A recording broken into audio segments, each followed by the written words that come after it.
Let's go Genetous.com website. Click Documents.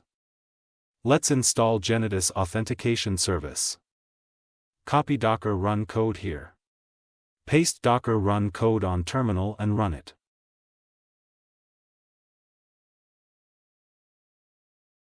Let's look at the success of the installation process with the docker ps command.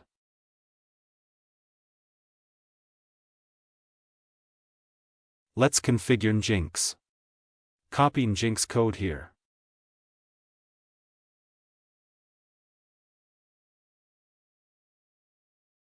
And paste inside the Nginx configuration file.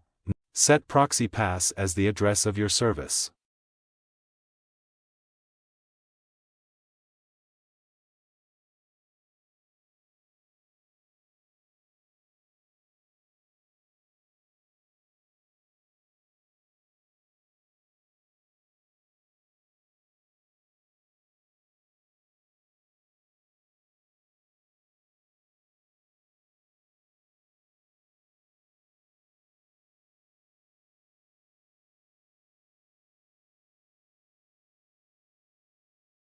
Now it's ready to use.